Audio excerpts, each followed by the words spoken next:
Us, abandoned ship. We're not caring about this car. We're thinking about the next year. Exit clauses, yada yada yada. Hulkenberg is the blue shell right now. Angle grinder guy, he gets a raise. There you go. Whoa. He gets both salaries. There you go. What are they doing with the 5th and 6th seats? Yeah, it's just Weenie Hut Formula One Junior now. They don't fire up the same way that F1 cars do. All right. Good evening, everyone, and welcome to the Tyred Boys podcast. I'm your host, Justin. And I'm Aaron. Welcome back, everyone. We've got a good episode ahead here with the Azerbaijan Grand Prix at Baku. Few quick hitters to get into, but Justin, it is good to see you for another week. Yeah, it's exciting. We've got the back-to-back races. A little bit of a break before Singapore, but yeah, we're just thick in the weeds of the final stint of the season. After a race like Azerbaijan, you can start, maybe wondering, is the fight back on? So yeah, some really interesting stuff to talk about. Happy to be here. Absolutely. So before we get into all the race weekend shenanigans and fun, we'll start off with the quick hitters as usual. The first one we've got from Moto Endurance Racing. So this is not the typical Moto GP. This is a 24-hour motorcycle racing series. And just from the very end of this race, kind of one of the more devastating race endings you'll see for a team. The BMW team, who had been leading by quite a margin, coming in through 23 and a half out of 24 hours, just had their bike engine go on it. And so you see smoke start coming out the back.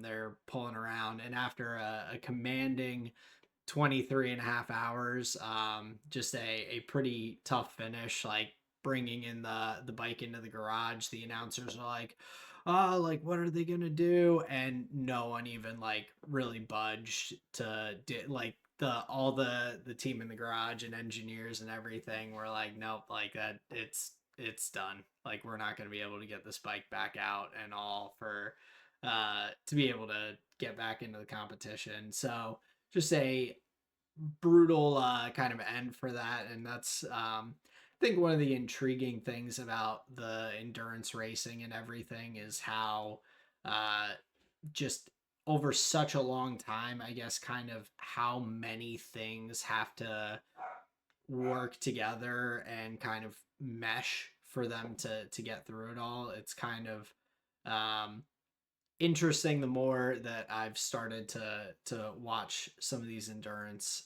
series and races a little bit. Now, how long has Moto Endurance Racing, how long has that series been going on? This is the first time you're talking about it.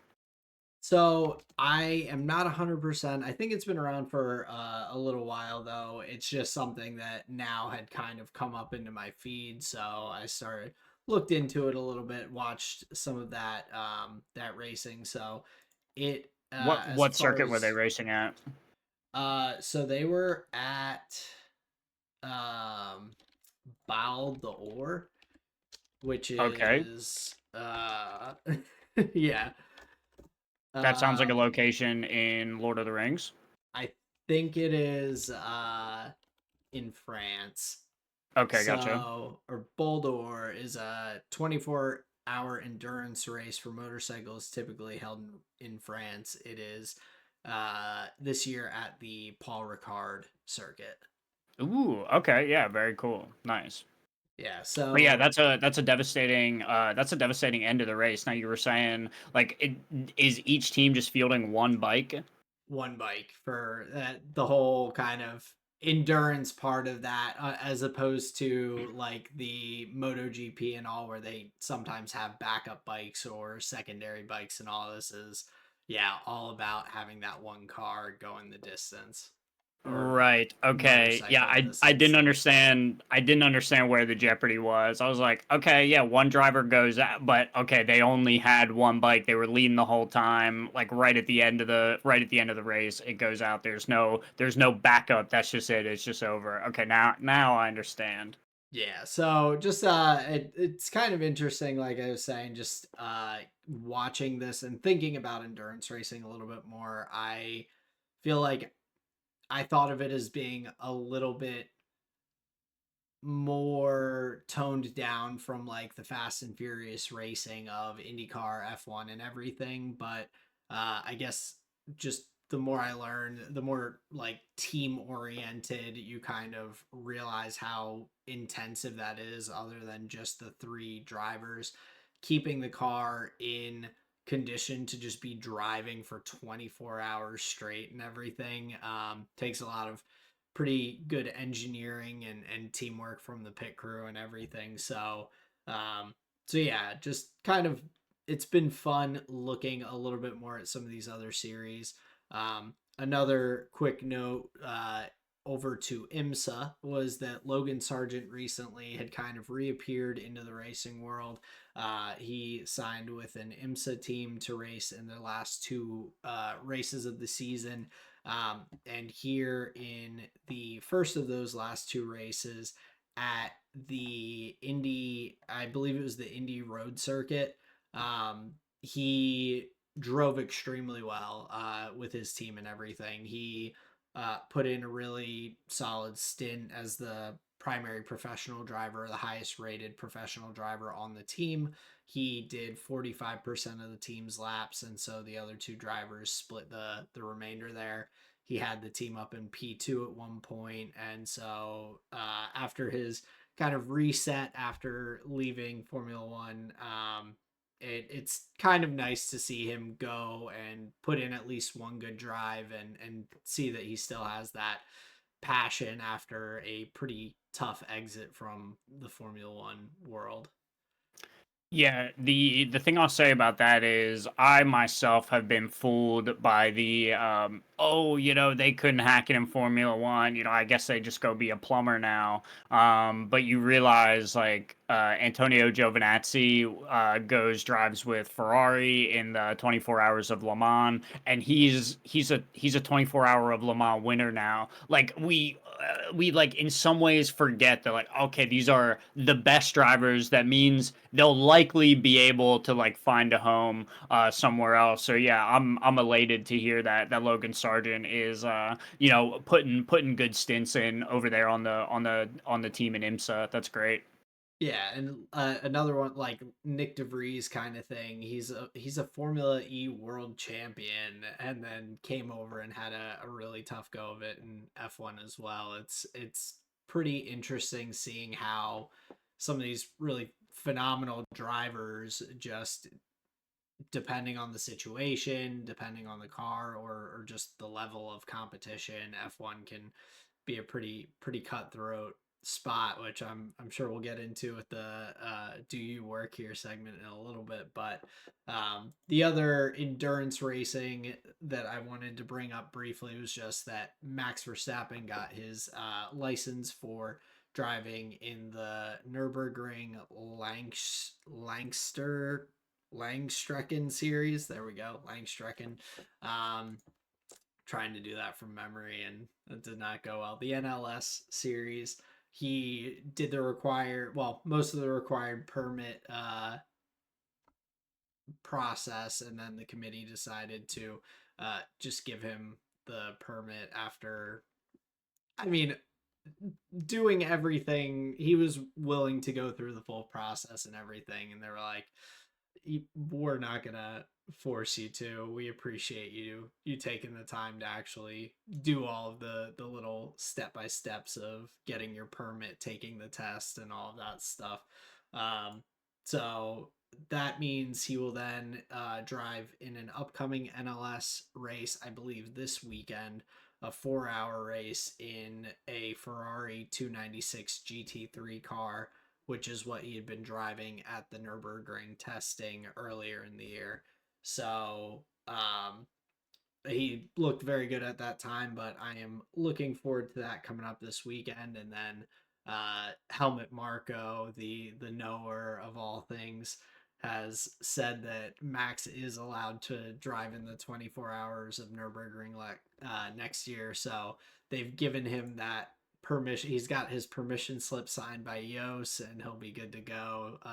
Helmut Marko approves. So in good shape to watch Max do a little more endurance racing over the coming years.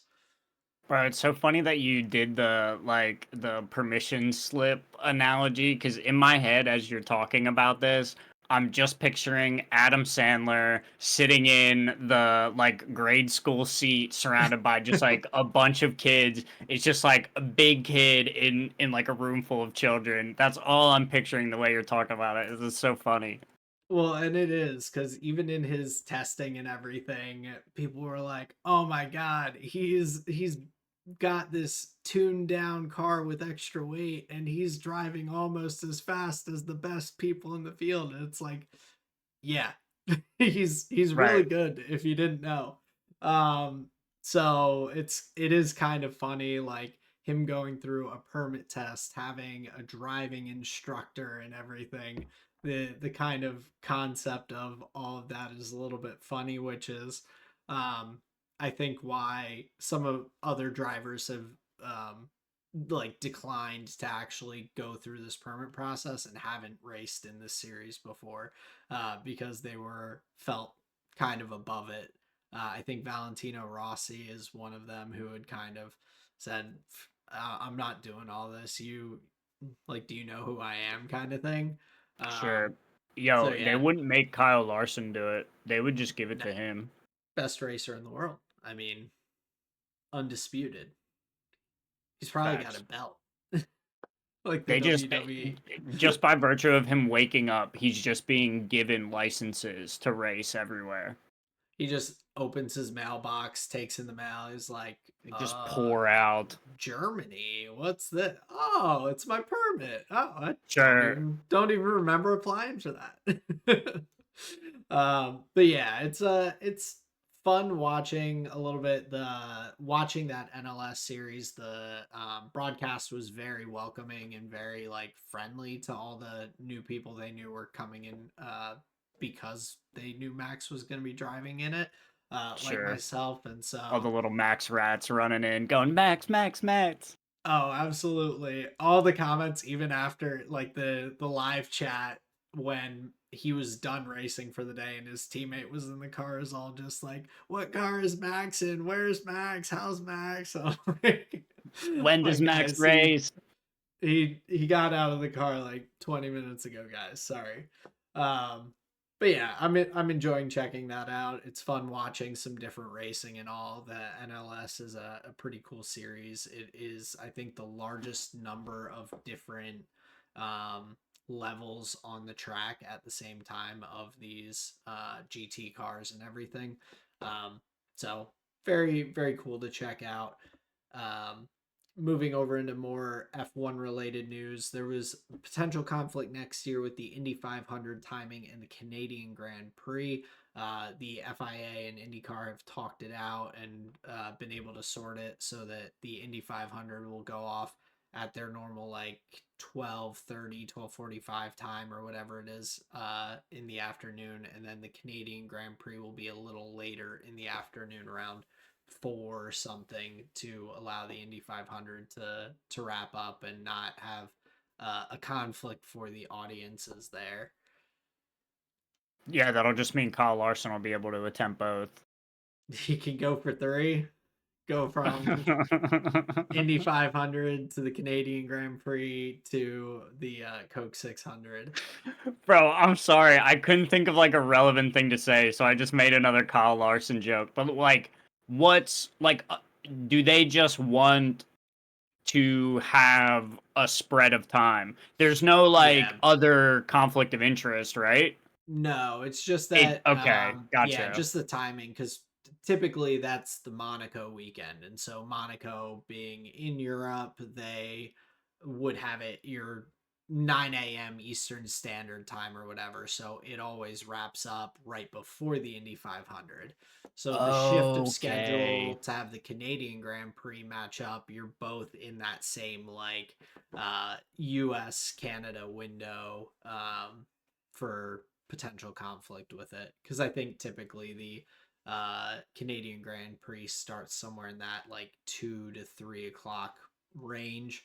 Um, so the Indy 500 would still be kind of ongoing. So Gotcha. Okay, that makes sense. Very cool. So you yeah, can watch both if you're a fan of both. yeah. So it makes Let's it go. easy. It can still be a full day of racing. You just have F1 second next year instead of in the morning with Monaco. But then moving over to the FIA presidency race, we still got MBS and Tim Mayer who are running, but a new challenger has entered the ring. We have a 28-year-old Swiss driver. Um, it is uh, Laura Villers, who is a 28-year-old Swiss racing driver who has announced her candidacy, or I guess is set to announce her candidacy. It hasn't officially been announced, but if she does, she will become the first female candidate ever for the FIA presidency.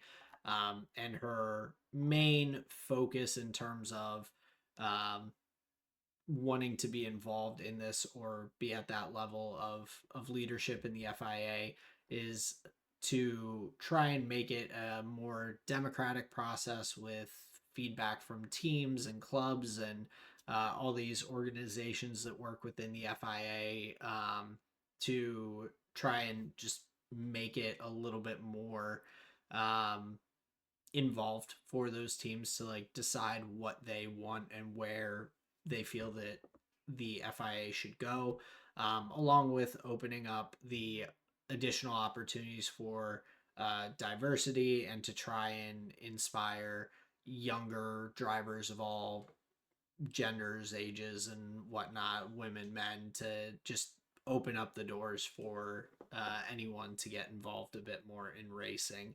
So I think just from hearing that, like it sounds like a great concept and a great goal. I think if she ends up in that leadership position, then that sounds like she's got a good head on her shoulders to try and take things in a positive direction with the FIA,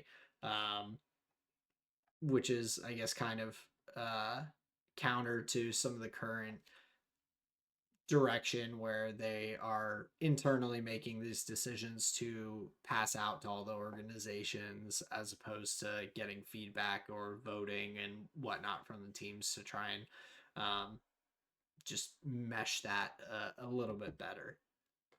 Yeah, it feels like there's currently maybe some more like top-down processes than you know than are you know what would you say?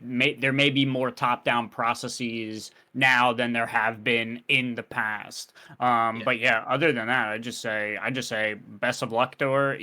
I imagine they have to run like campaigns. Whatever that kind of entails. But yeah, best of luck to her. That sounds like an interesting kind of campaign platform.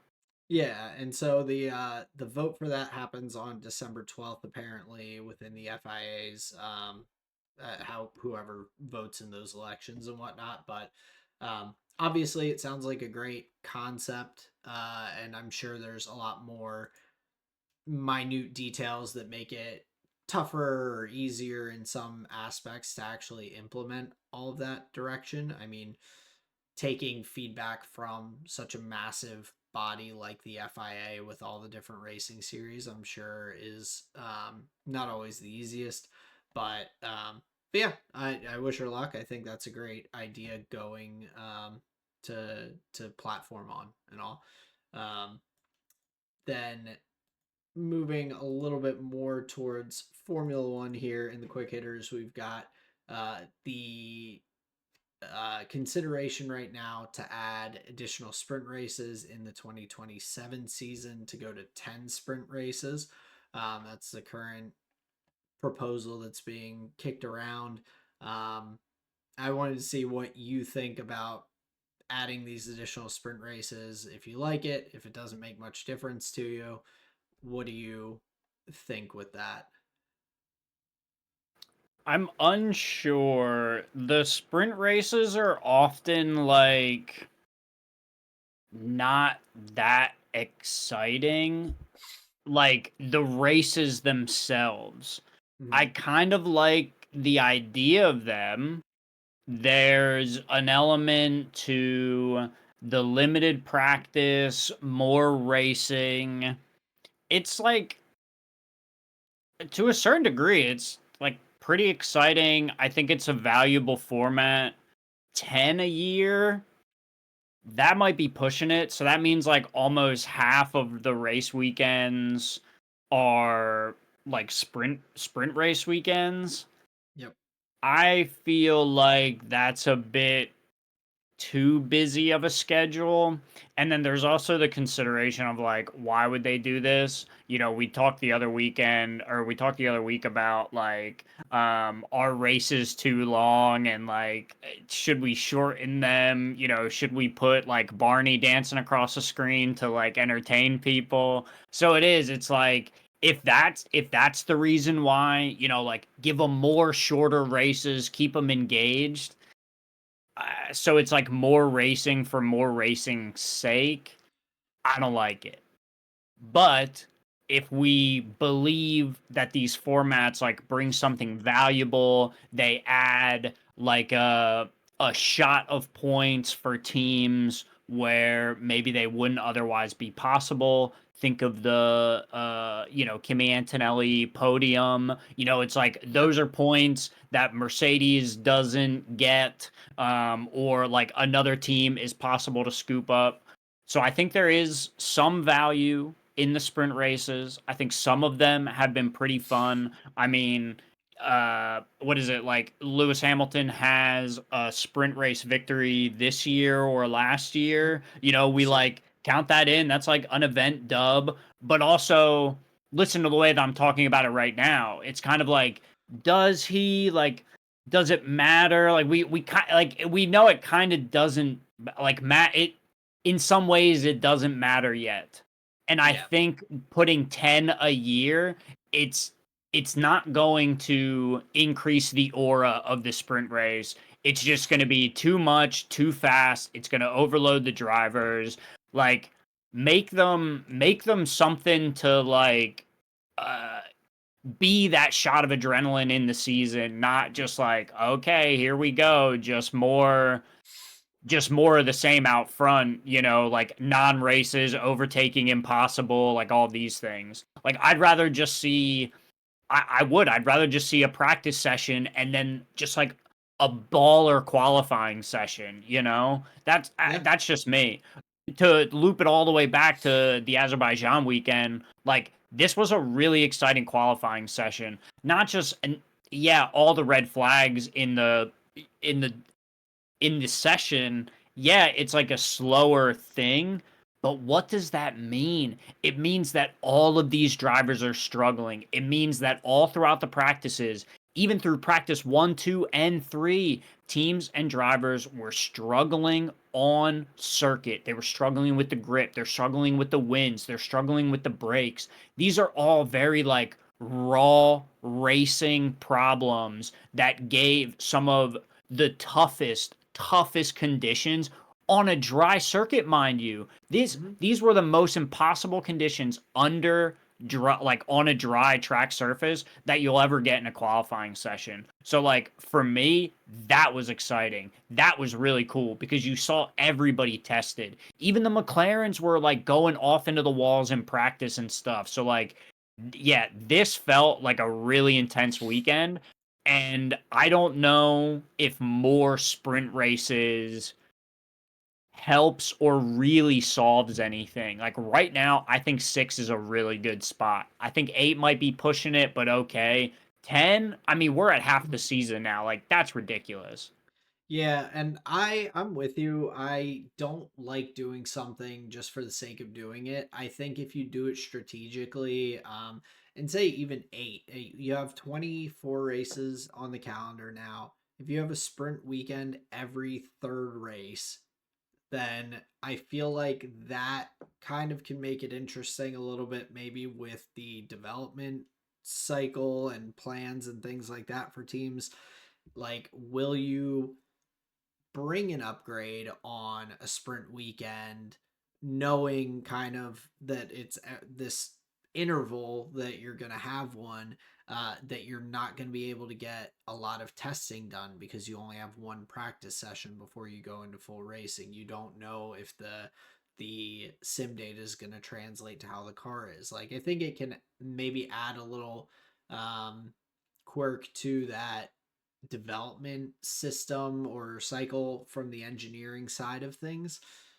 But outside of that, I like you said, I think 10 is just a lot. I mean, if it's almost every other race that you're having a sprint weekend, or even if you run into like multiple race weekends in a row that you're throwing sprint races on the calendar, like that, it does feel like it gets to be a bit much. And I don't think it's adding a lot of benefit to do it that often. Like you said, if there's a reason or something that makes it more interesting, which I can only really imagine from that development side of things, or maybe the lack of practice just shaking up the grid a little bit, potentially.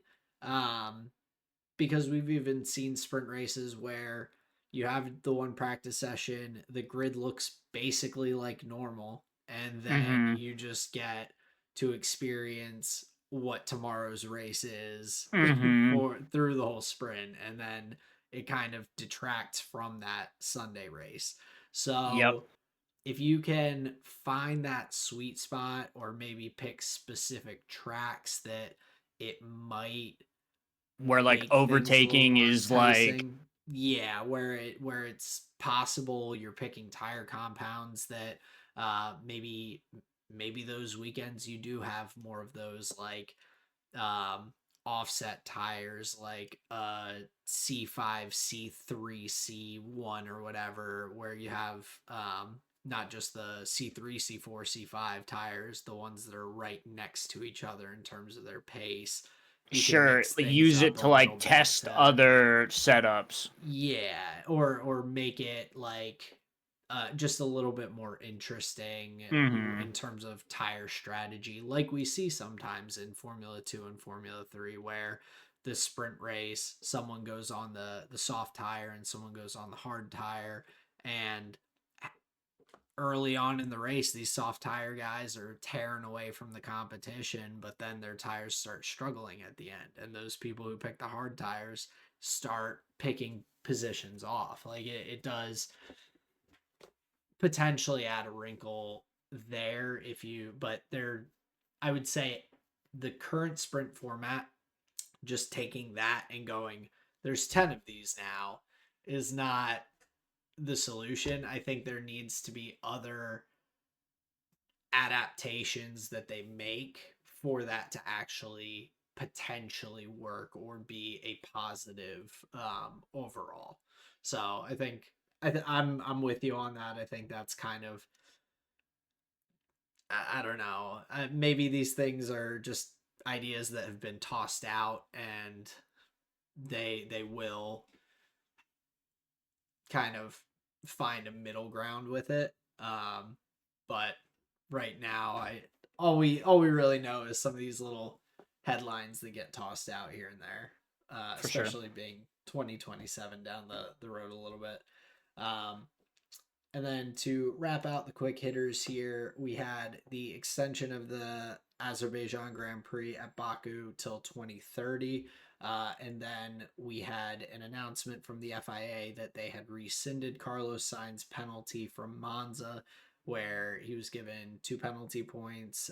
They contested it, um, had it rescinded, and then shortly thereafter, when Carlos was asked about it and everything, he kind of made another call, as we've seen periodically from some of the drivers, for permanent stewards to be involved with Formula One, just to create that consistency and to hopefully minimize the number of instances like this where teams have to go and appeal and go through this whole long process for something that most people would agree was kind of a racing incident.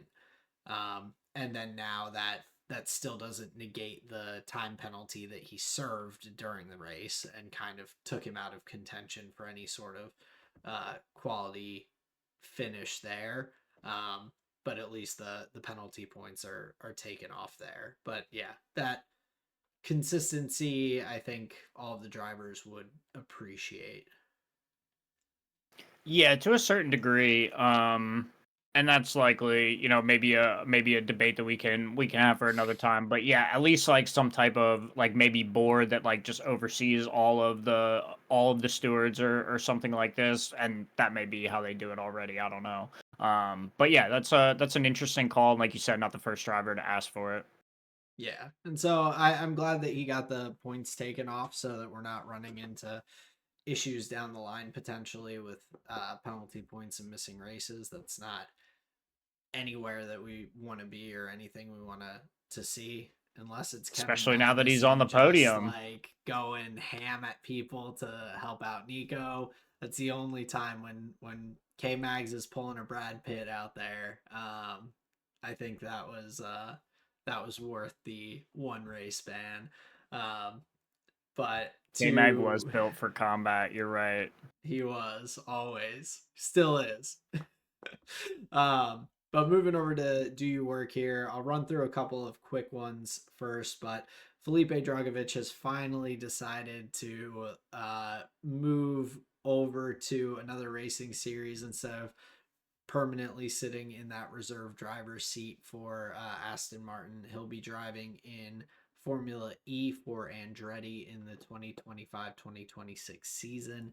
Um, we also saw Freddie Slater, who was given a drive at the end of the Formula 3 season and had a P2 finish on his debut, is going to be a full time driver for the Trident team in Formula 3 this coming year. So a talented young driver to keep an eye on for next year. Some other movement, Nicholas Solov from the Formula 3 series is going to be moving up to Formula 2 with Campos Racing for the coming year.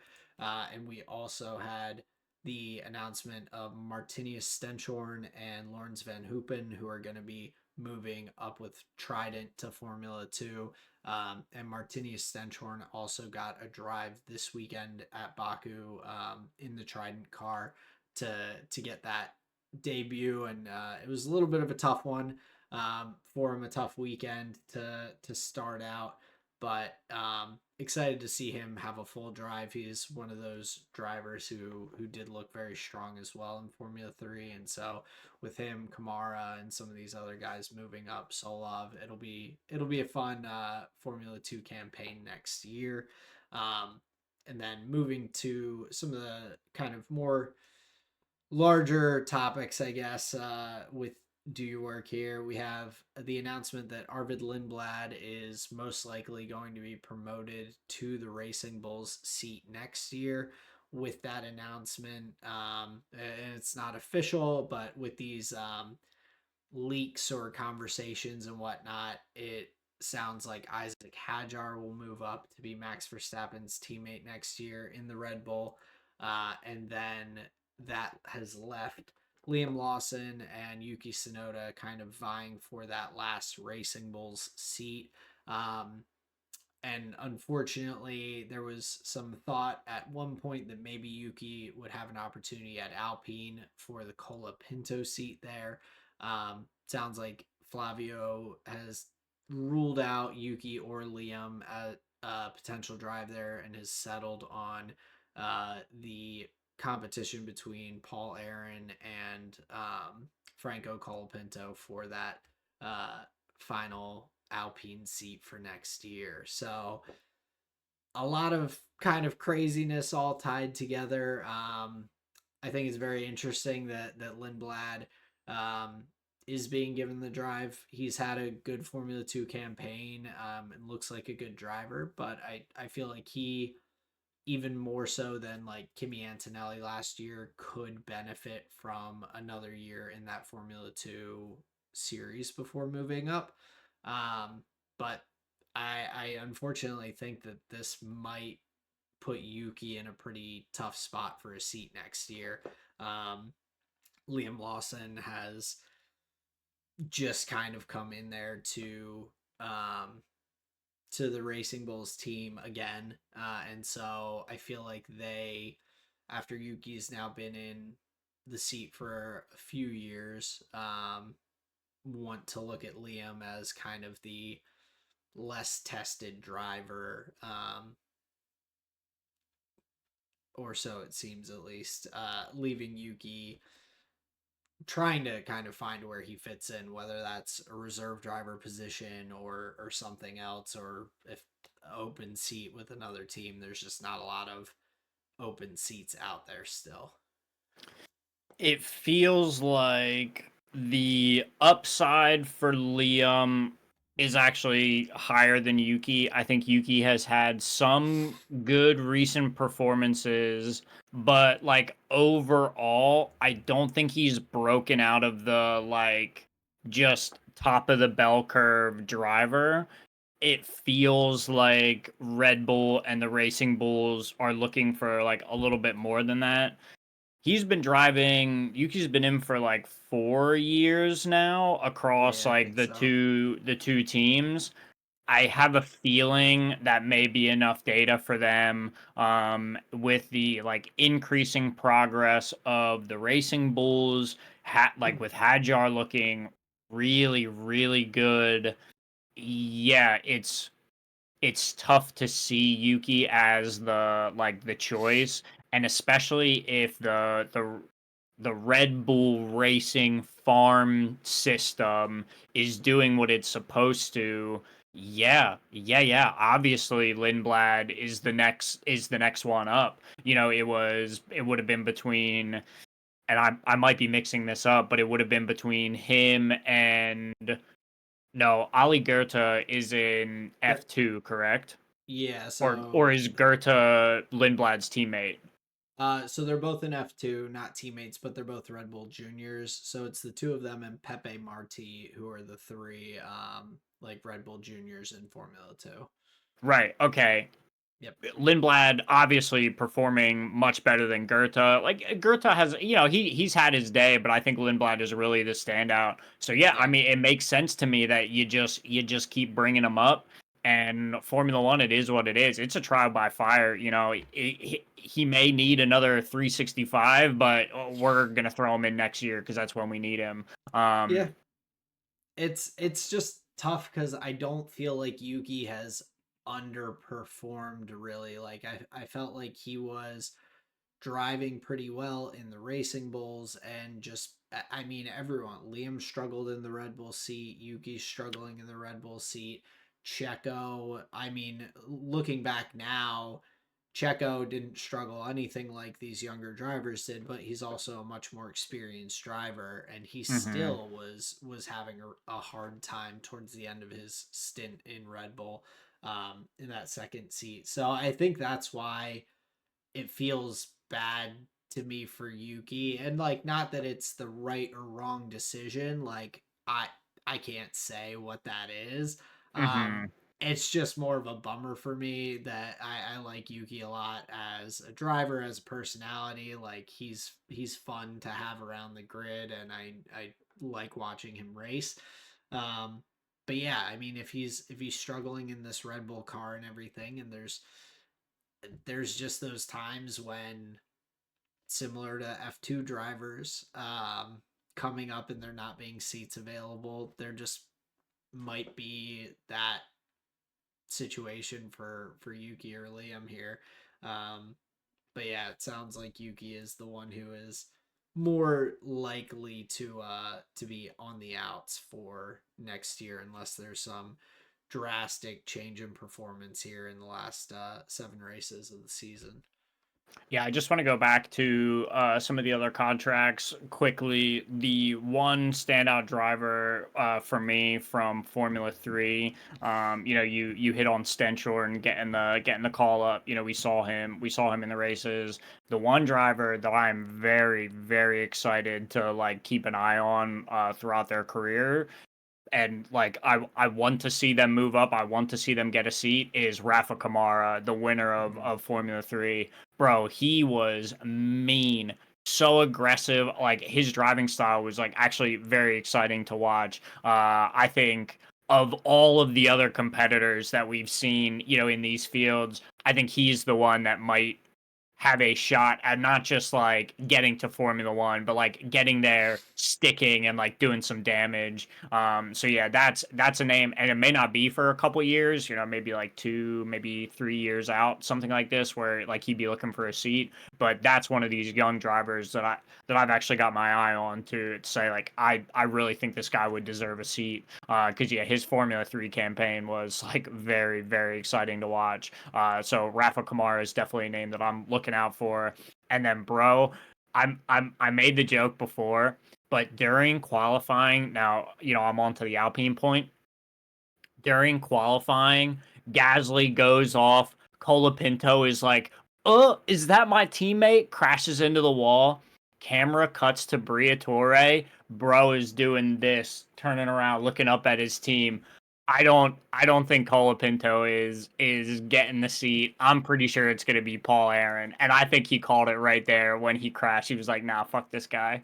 I think so too. There I saw people trying to read his lips and all on like on Twitter putting what they thought You he don't need the did. lips. The hands said it But all.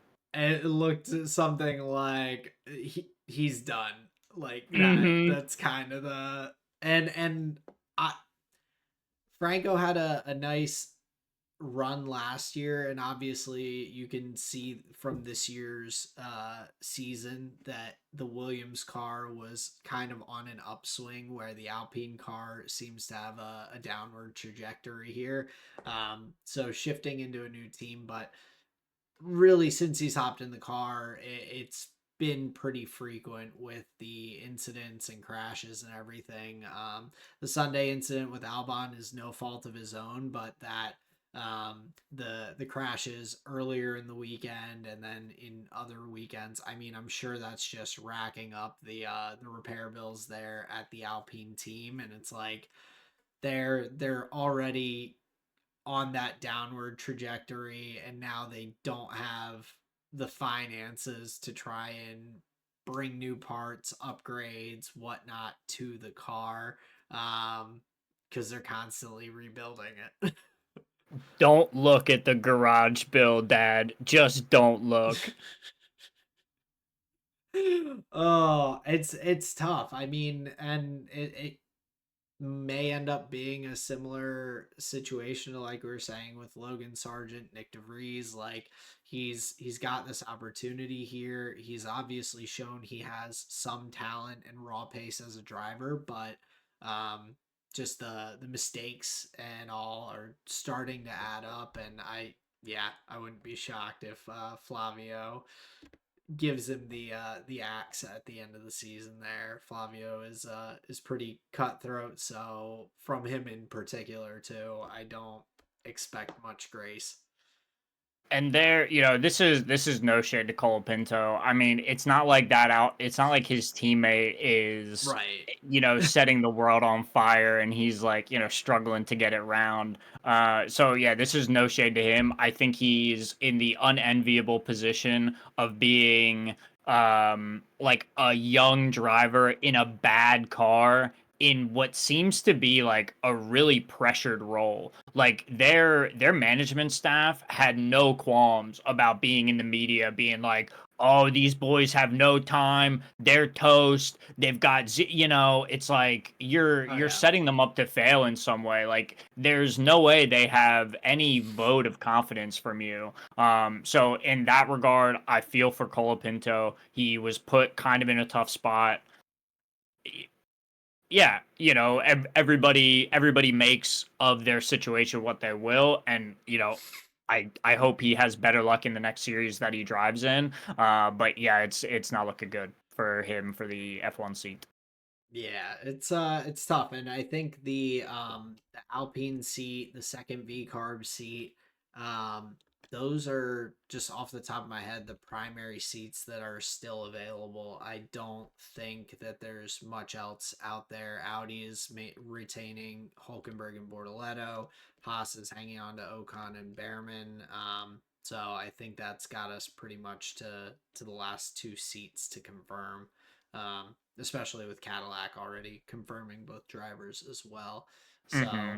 yeah, just a tough situation there for him. I feel for him, but again, it's kind of the nature of the business in Formula One. And I think the longer that we're around, the more I will come to terms with this is just how, like, tugs at the heartstrings a little bit. But I think, yeah, the more were around. This has happened for decades with other drivers and everything. Looking back, watching older races and everything, I'm like, I'll be like, oh my God, who's that guy? And then like the next season, they're just gone. And there's just Hmm. no conversation about it. They've just nope, not here anymore. That guy's not racing for us. So yeah, like teams are looking to perform, and I think especially with the regulation change, um, that may be as good a time as ever to bring a rookie in,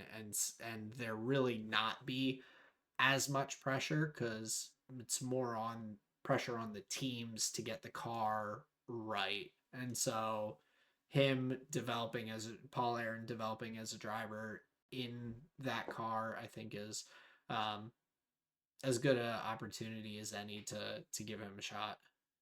Agreed. Agreed. Yeah, it's tough to see. It's tough to see the young drivers put in the like, that almost like a it's like a bargaining chip in some way. Like they're kind of like being used. They're just like a placeholder in some way. And that's kind of tough. But yeah, it is what it is. The Formula One beast, it must eat the rookies to keep going. So when you see a new fan being like, "Where'd Colapinto go?" You could be like, "Oh, first time, huh?" I Well, get it and even just at, like, I mean, they're getting the opportunity. You're for put in that sure. position, and you can prove yourself or not. If he was consistently beating Gasly, then like he's even with the crashes, he's probably in fine position. Just like Isaac Hadjar. Hadjar, I think at the beginning of the season, I said that Hadjar was going to be P19. I'm pretty sure in my my predictions. Because Somebody dig it up.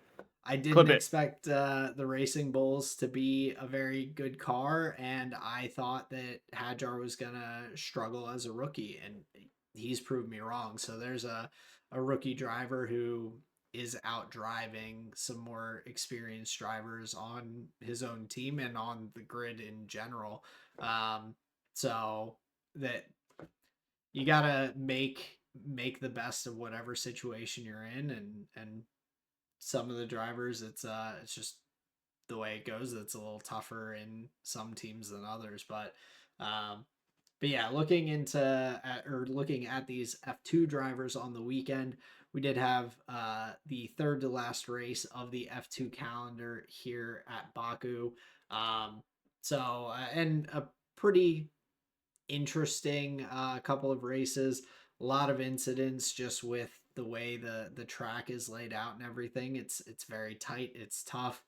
We saw a lot of the F1 drivers struggling with the gusts of wind and locking up and everything. So very similar here in Formula 2 with just a lot more side by side racing. So a little bit more with the incidents throughout the races as well.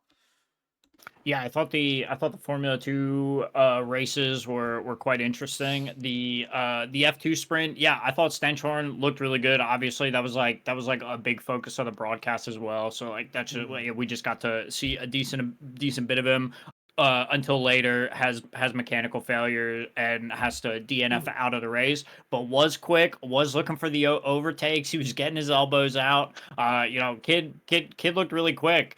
So yeah, I think despite the not finish, yeah, he looked pretty good. Yeah, like you were saying, a couple drivers out of contention with the damage. So that's really unfortunate. What I thought was crazy, and this was in the feature race, best overtake like of the weekend, in my opinion, was end of the race, Fornaroli going for the overtake where he like bops his back right tire off the wall. Like he goes real wide, but he went for the overtake like on the outside, so he had to give room on the inside. So it was a very mindful and intentional overtake. But man, it was wicked the way he kind of like just it was just a sweet little touch off the wall and he was gone to grab that P5. So I thought that was great. So that was a big moment in the F2 sprint. And then we can't forget Bogdanovich gets his first Formula 2 race victory. So that was a big day for him. Yeah, and he picks up the podium in P3 on Sunday's race as well in the feature race for F2. So looking at some of these drivers, because obviously we're gonna see someone across the board other than Lindblad and Paul Aaron leaving the grid, because someone's gonna be the champion here. If that ends up being Fornaroli, I do find that it could be one of those unfortunate things again with timing where he may go into a reserve driver role or something like that because he's out of Formula 2 for winning the championship. So F3 champion to F2 champion to potentially not being in a racing series is one of those tough situations where it's like, I don't know, man, like he's crushing it in F2 right now, and that just might be one of the tough breaks in terms of timing. But Bogdanovich is an interesting guy that I'm looking forward to watching next year, along with some of these younger drivers joining the grid like Stenchorn and Kamara. Um, he and uh, Pepe Marti, I think, are both going to be some of the top drivers in there to kind of duke it out for the next season with some of these other drivers moving on. So I'm very much looking forward. I think Alex Dunn will probably have the opportunity to drive again as well. And he's a very good driver, has a lot of great pace, but if he can cut down on some of the incidents that he is involved in through the race weekends and some like on Sunday, no fault of his own, but um, I think he has a really solid racing career ahead of him as well, and maybe another year in Formula 2 will give him more opportunities in that 2026 kind of time frame. Yeah, to a certain degree. I think Dunn's campaign kind of fell off towards the final races of the year. He was coming on strong, getting a lot of points. Recently he's kind of fallen off the board a little bit. I think he's like P4 or 5 and like a long way away. So I really think he's out of contention. Yeah, he just found himself in just too many like skirmishes and squabbles where he just like ended up on the back foot from. So yeah, a couple drivers that I think are going to be fun to watch next year as well. The Formula 2 feature race I thought was like really exciting, especially that first pit stop that we got to see where Yeah. Stenchorn goes into the wall, they safety car the race, everybody, and I mean everybody, storms into the pit lane. It is the busiest scene. It looked like a mall at Christmas. It was crazy. The the wildest thing was the Invictas were like I think they were like P1 or 2, right? With Mm. Fornaroli and his teammate was like back I think like P9 or P10. So they had to do the Fornaroli pit stop, let all the other cars by, get Fornaroli out as his teammate was like pulling right in for the double stack.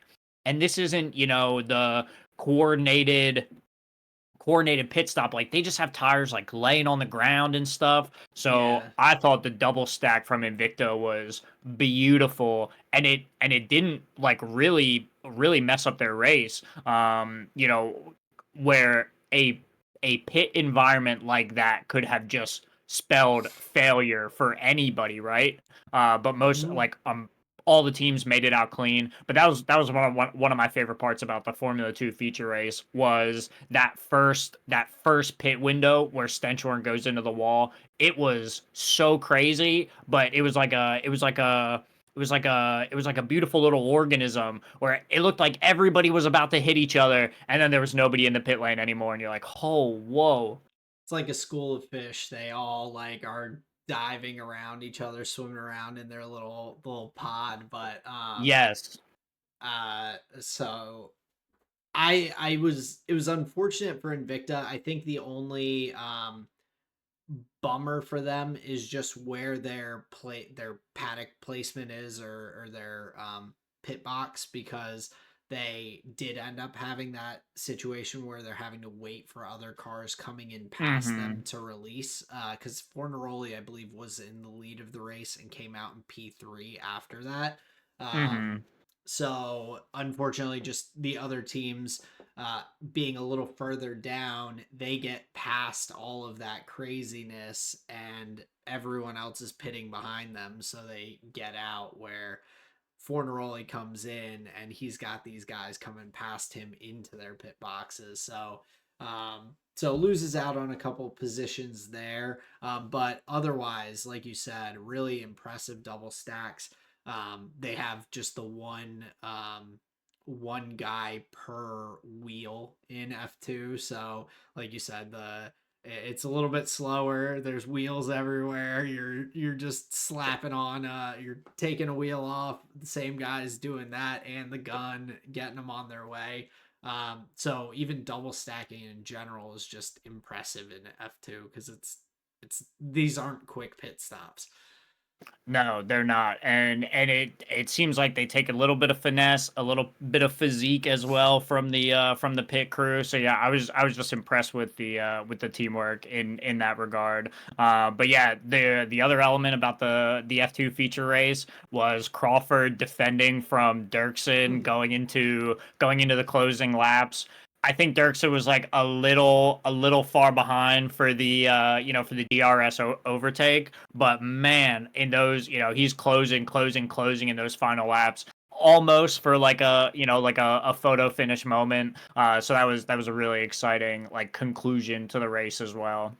Yeah, and Crawford, I think, just defended extremely solidly with Dirksen. I think he was trying to set up a move and just couldn't quite get the timing right to be right on Crawford coming out of that last corner for the straight, not having quite enough with the DRS to get by. But that's also in part due to Crawford really not giving him the opportunity to get past, putting the car in really good spots, and so a really nice drive from Jack Crawford to take home the win there, out of Dirksen and Bogdanovich.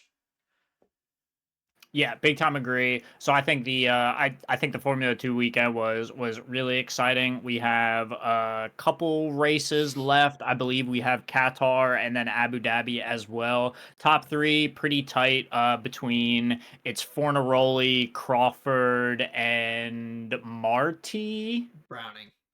Browning. Gotcha. Yes. Browning is the American, correct? Crawford is American. Luke Browning. I don't know if Luke Browning's American actually, Gotcha. but I'm he just I'm is getting people the confused. That's okay. Luke Browning is the Williams racing driver. He is British. The Ah, William okay, Williams gotcha. Jr. driver. And then Jack Crawford is American, and he actually may also be um, Williams Jr. Okay, So gotcha. So British and American, not terrible. At least they're both speaking English. yeah, But yeah, I I that's think what I we're think looking for. Fornaroli's yeah, I think Fornaroli's gonna take it. He's definitely gonna have some defending to do. But yeah, I think those final two races are gonna be very exciting. Yeah, I agree. It's for Neroli's to lose at this point. And based on the way he's driving, Right way to I say it. don't think um, I don't think he's going to. He's just driving very consistently at this point of the season, and has looked strong with the sprint wins as well as feature race wins across the season. He's looked solid. So yeah, last couple of races here to see how it shakes out. I'm sure we'll get more announcements from teams about drivers and everything for the grid next year. So I'm looking forward to seeing that.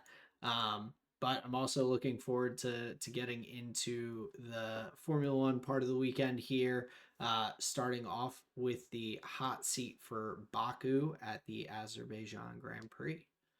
Aaron, before we get into the hot seat, I Oh, just want to tell the listeners if you're not subscribed already and you're enjoying the episode, go ahead, hit subscribe, give us a like, tell us what you thought about the Formula 2 weekend. We just really appreciate having you here. We love doing the episode, so thank you very much for listening. Now, Aaron, are you ready to go into the hot seat? I am.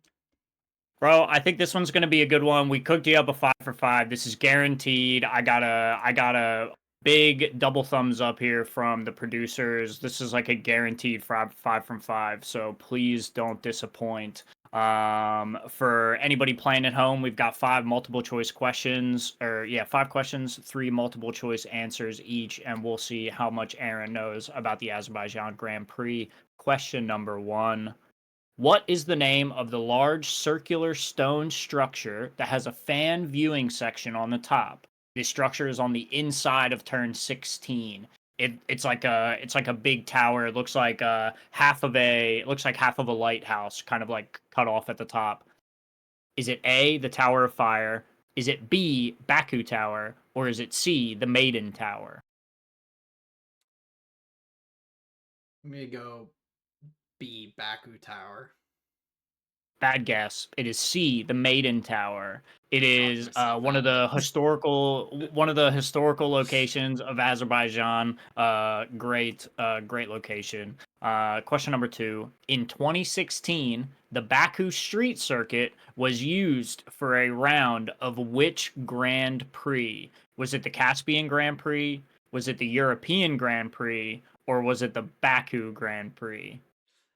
B the European Grand Prix. He nailed it. He knows his history. Question number three. Which driver won the first running of the Azerbaijan Grand Prix in 2017? So, the Grand Prix proper at the circuit. Is it A, Nico Rosberg? Is it B, Sergio Perez? Or is it C, Daniel Ricciardo? B Sergio Perez. Incorrect, sir. It's Daniel Yes. Ricciardo won the Daniel inaugural. Ricciardo. Brutal. Question number four. This 6 kilometer racetrack designed by Herman Tilke is among the longest circuits on the calendar, but where does it rank? Is it A, second? Is it B, third? Or is it C, fourth? So fourth longest. 6 kilometers. May go A second. It is the fourth longest. What All are right. so Spa's longer than it. Um Spa, there's one in between, and then there's Vegas, okay. uh and then this one. I don't Okay. know what the second one is. Gotcha. Okay. Yeah, we're really nailing this one. Question number 5. What year did Max Verstappen's tires fail on the main straight, giving the win to Sergio Perez? What are Was it my A, answers? 2021? Was it B, 2022? Or C, 2023? Oh, C 2023. Incorrect, sir. It's 2021. I Jeez. was told this is a guaranteed 5 from 5. I don't know what happened, Aaron. I man, Did I read the questions too quick, or? no, nothing with you. I was getting myself uh all of the answers were very close together and it made me a Sure. little nervous. So I think like I couldn't specifically rule any of them out. And like even that last one, um I should have known it was 2021 because of it being Max's first championship year, but I just was overthinking it a little bit. No worries. There's always the next hot seat. You kind of burned up on this one. I would not say we made it out alive. But yeah, I think that was a fun one. I'm excited to talk about the race. Let me just give you some thoughts, like just straight off the top. I think your enjoyment of Baku was like infectious over the weekend. I was like, you know what? Let me just let me just kind of pay attention. Let me just see what Aaron enjoys here. And my eyes were definitely open to like the beauty of the racetrack. I thought the race was really fun. Like I had alluded to earlier, it feels like it was the toughest race all year for all of the teams. So I thought there was that element of it. Like the city is beautiful Mhm. around the racetrack, which is like a big bonus. There's just so many landmarks to look at. So, some of the architecture is like genuinely beautiful. So yeah, great city to have a racetrack. I think the racetrack is quite fun as well.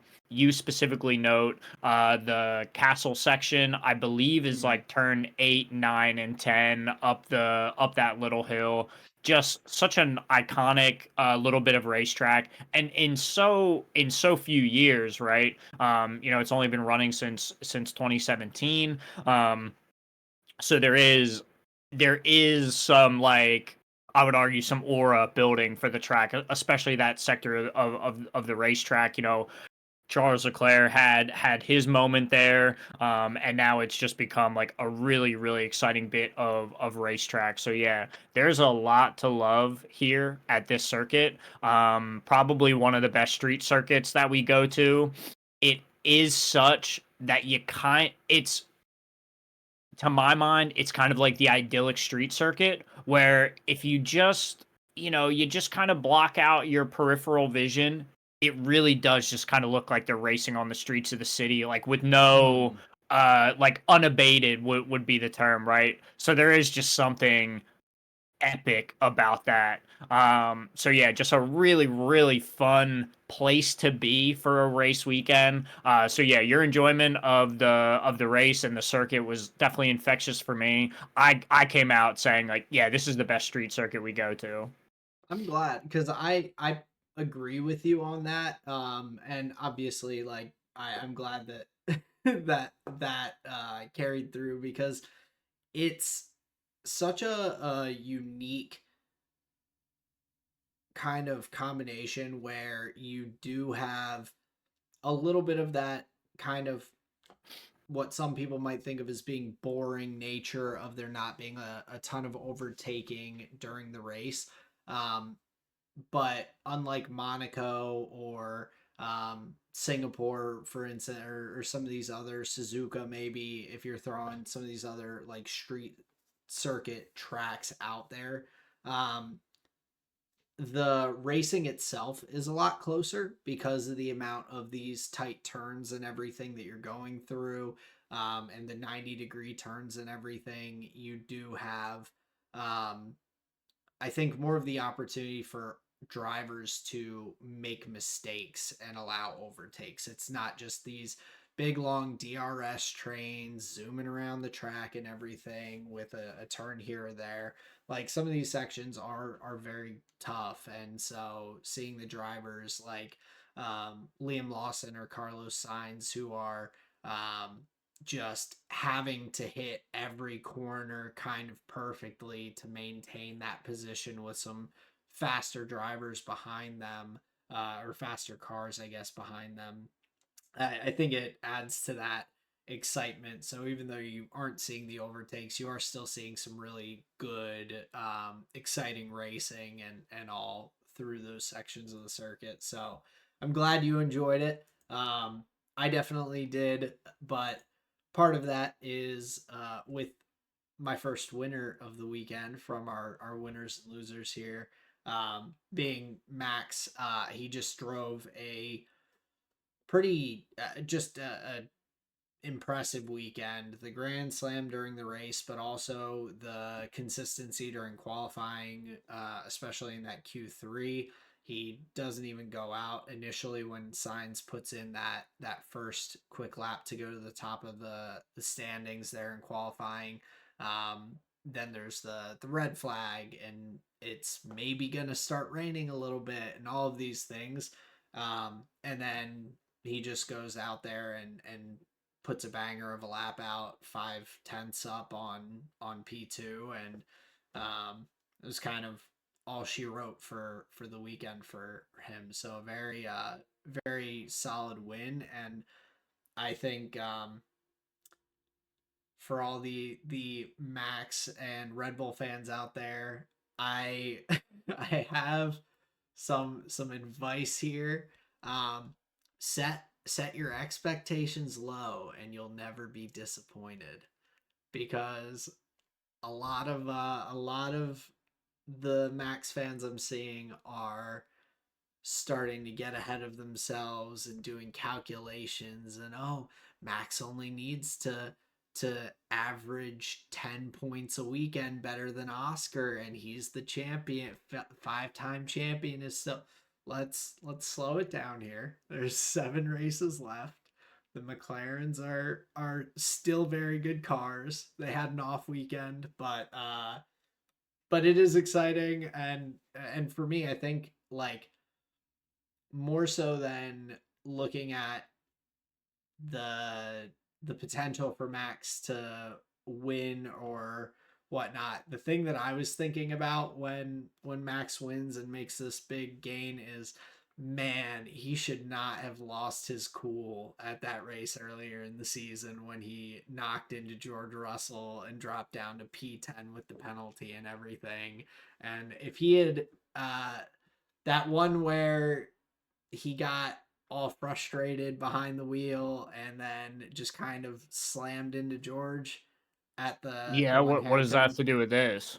Well, for me it was just, if he hadn't done that, that's like probably 10 points closer that he would even be in this championship. Like, if at the end of it he doesn't like win, or wins or loses by like 5 points and everything, I'm not looking at any of these other mistakes that other drivers have made or anything like that. I'm like, that is a very easy point to be like, man, Max, you if he was 10 points closer, I would be like, oh yeah, like, I think he kind of is in this. But because of that decision early on in the season, it's starting to come back here at the end potentially.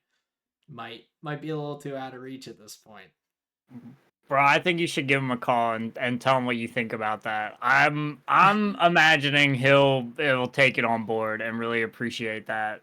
I mean, I am not gonna sit back and not criticize him at all. Like, he has had opportunities as well. Just like, if for some reason Lando beats Oscar, like, Hmm. Oscar's gonna look at this race weekend and be like, boom, that's where I probably lost this. Lando, same kind of thing. It could this weekend, or the time he ran into the back of Oscar earlier in the season. Like, there's all these opportunities for the drivers that they could have ended up a little bit better in their position and made it a tighter fight. But I think, looking at with everyone looking at, like, oh, how can Max win the championship? I'm like, he could have made it a lot easier on himself earlier on. But it's exciting to have Bro, these conversations even at the end. It's like it's got the title fight excitement back a little bit. I feel like I feel like 10 points in the face of like 600. McLaren has like 680 points between them or something. Mm. I I hesitate to Yeah, I hesitate to believe that these drivers are looking back with such nightmare on like these specific moments. Cause like, yeah, like you can, I'm sure you could nickel and dime a season all you want, but like, I just have a hard time believing that that's the way that they think about their time spent on track.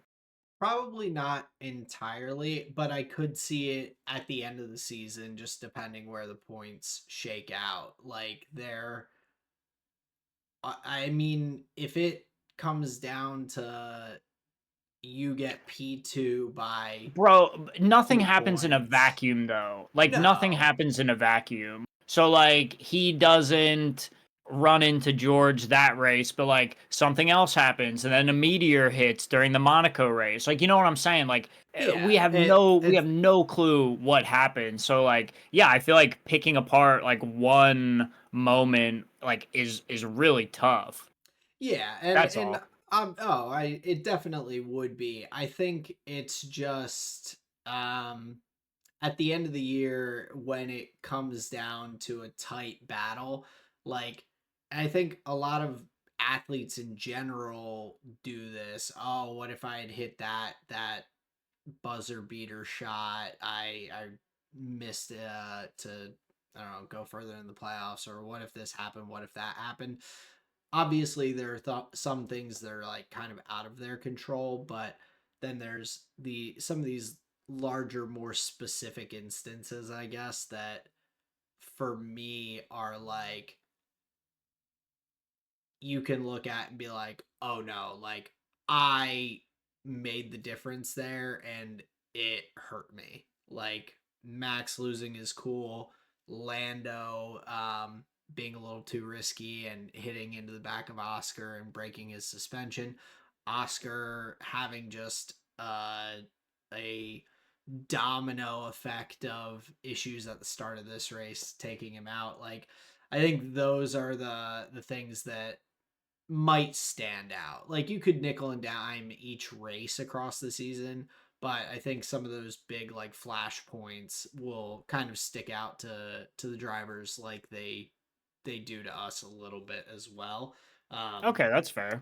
it's just interesting like with how close it's starting to get. That's kind of like why I'm like, I think it's a little too far out for people to be getting their hopes up super high.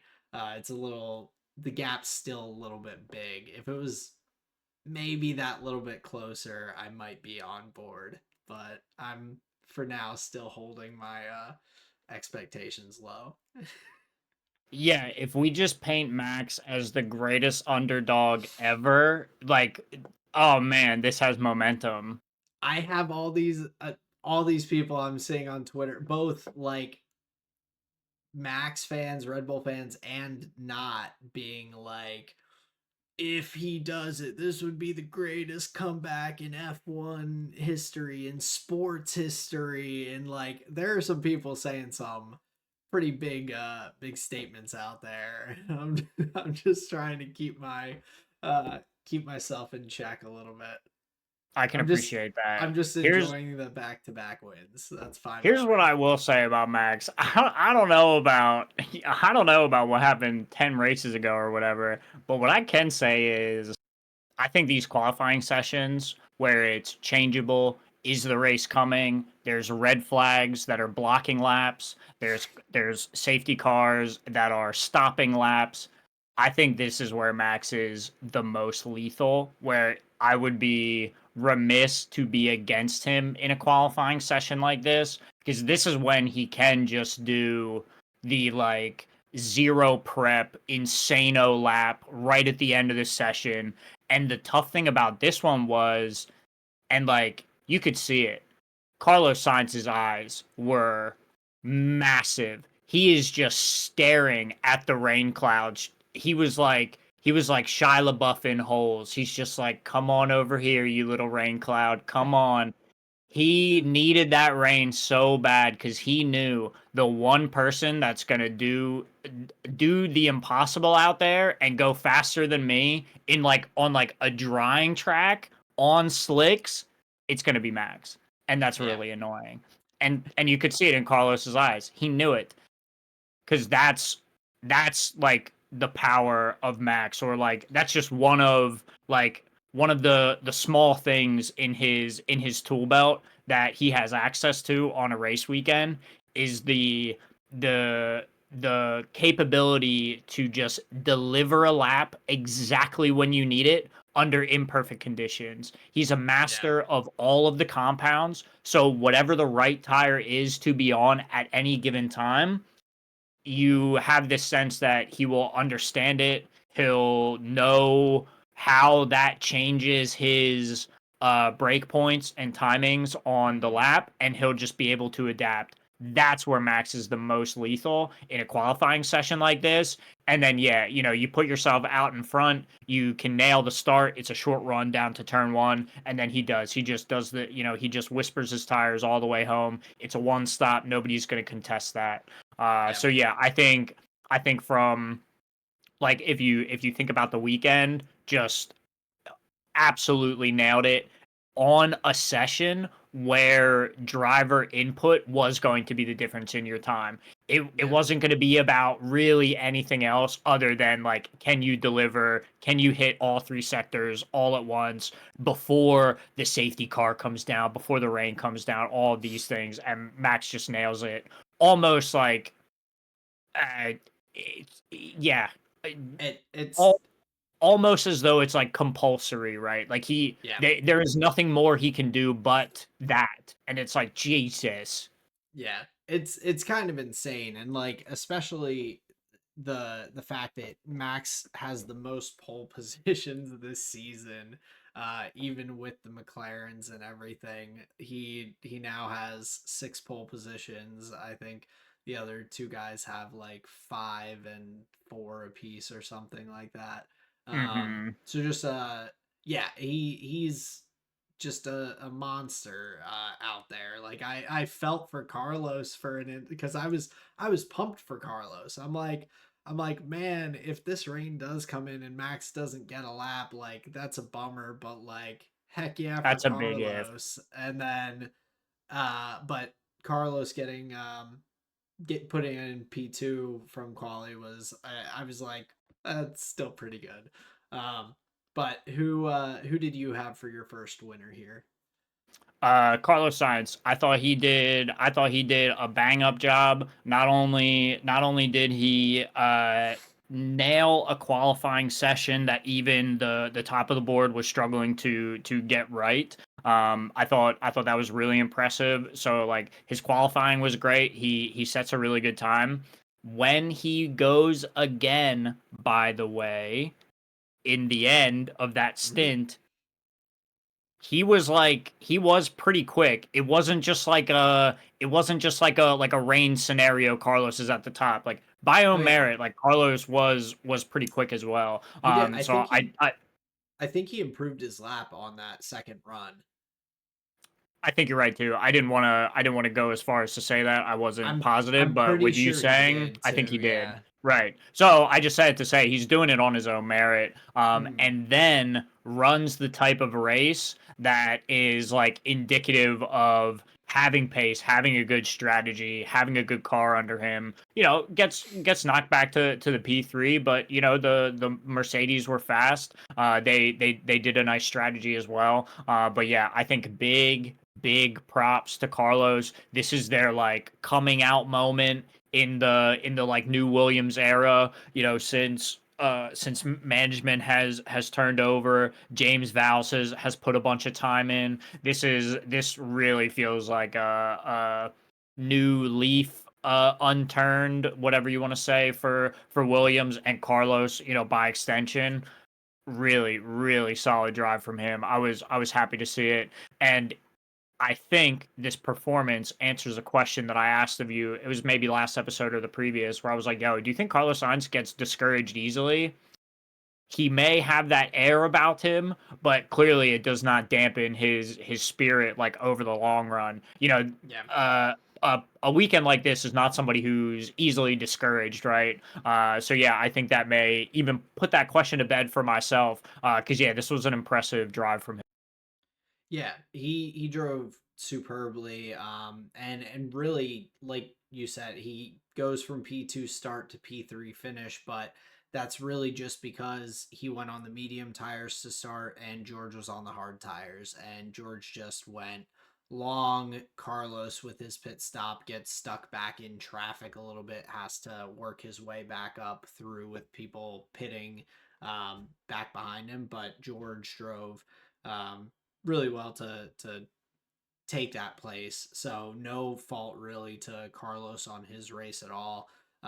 He drove super well on the weekend, and I think that is kind of like that first um, notch in the wall or whatever with Williams, where we've seen them progressing and getting better and on this upswing. They have two solid young but still veteran drivers with Sainz and Albon, and this is that first kind of tick of like, oh yeah, the progress is getting us there. We've got that.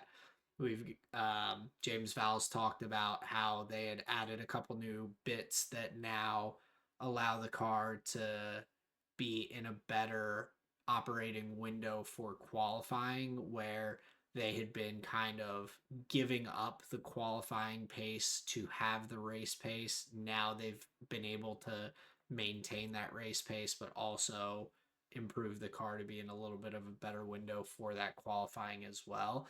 And I'm looking forward to see how that pans out. I mean, it could be slightly track specific here. Could be Carlos having just a really great session there, and maybe they won't be vying for that podium position every time, but they're definitely there are more opportunities ahead, whether it's this year or next. But it's an exciting trajectory that Williams is on now.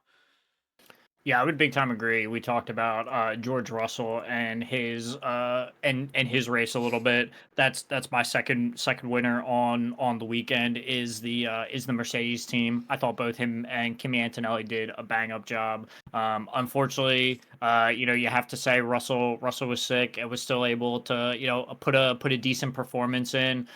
Just thinking about them in the like competition between them and the Ferrari, definitely a pretty good weekend for them in that regard. Where previously Kimi Antonelli, he had a little bit of a slump, a little bit of a fall off. This was a good weekend for him. Word from the Mercedes camp was that it seemed like overall cooler temperatures and the track layout helped their like car package specifically. So not to be unexpected for the next coming races or whatever. But yeah, just an element that really helped them this weekend. So when thinking about that fight for second place, because like McLaren's gone. The only teams to talk about then are Mercedes and Ferrari. They're pretty close. So yeah, I thought the Mercedes put a good weekend together when thinking about their competition for P2. Yeah, I had Mercedes and George in particular as my second winner as well. Yeah, I mean everything you said, I would just echo the impressive nature of being able to have a flu game as an athlete and everything. You're feeling well. People are talking about, oh, is he even going to race this weekend and everything. Then he comes out and just solid qualifying, puts himself in a great position for the race, and drives just super well across the weekend. It was very impressive. And one of the things that was kind of interesting to see that helped him a little bit with that jumping Carlos through the pit stop and kind of the overcut with it was, I don't know if you saw this, but did you see the replay of him going into the pit entry? No, not specifically. So George like Oh, him like boiling it in. flew into the pit Okay. entry and just weaved through, hit the brakes with plenty, like perfectly to get down to the pit limit, speed limit and all before the line, and then went through.